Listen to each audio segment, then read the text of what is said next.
qaraxa lagu soo rakibay oo uu ka xeerayay nin isa soo miidaamiyay ka oo lagu dhuftay darbiga hore ee dhismaha saldhigga degmada Waabari ee magaalada Muqdisho. Saldhigga ayaa kaabiga ku haya wadada Maka al-Mukarrama meel aan sidaasi uga fogeen isgoyska dabka ee magaalada Muqdisho. 7 ruux ayaa geeriyootay 10 kalena waa ay dhaawacmeen qarax loo adeegsaday gaari oo ka dhacay saldhigga booliska ee degmada Waabari. wadada ayaa ahayd mid mashquul badan markii qarax uu dhacayay, waxaana khasaaraha ugu badan uu soo gaaray dad shacab ah oo wadada adeegsanayay iyo kuwa fadhiya hareeraha wadada. waxaa burbur xoogan uu soo gaaray inta badan xarumaha ganacsi iyo saldhigga booliska oo aan la cadayn in bartilmaameedku uu ahaa. afhayeenka wasaaradda ammaanka Axmed Maxamuud Maxamed ayaa warbaahinta uga warramay khasaaraha qaraxa ka dhashay inta dawladdu ay ogtahay. waa u jeedin wax khasaaro ah oo tiro badan ma dhicin. 5 ruux meesha ku dhimatay, 7 ruuxna way ku dhaawacantay oo shacabka Soomaaliyeed ah. ciidanka laamaha amniga dawladda federaalka Soomaaliya wax khasaaro ah soo gaaray ma jirto. waxa Ilaahay ugu mahadcelinaynaa cadowgaas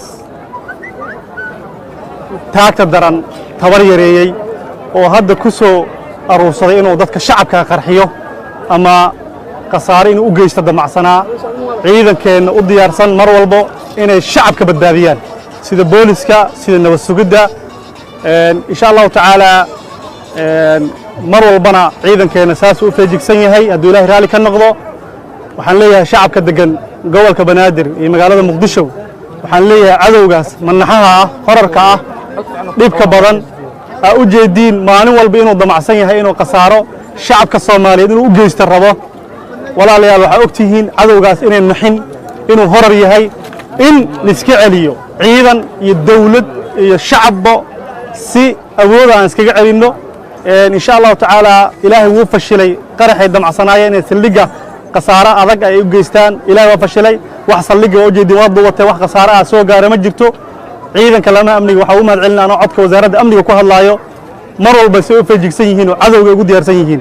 shacabka Soomaaliyeed waxaan leeyahay gobolka Banaadir degan u diyaar garoowa mar walba cadowgaas horarka ama naxaha ah diin islaam aan haysanin in aan iska celin ha loo diyaar garoowo. waa mid ka mid ah wadooyinka loogu baarista badan yahay marka la eego ciidanka dawladda iyo kontaroolka ay ka wadaan wadada Maka al-Mukarrama ee magaalada Muqdisho. halkan waa saldhigga booliska ee degmada Waabari.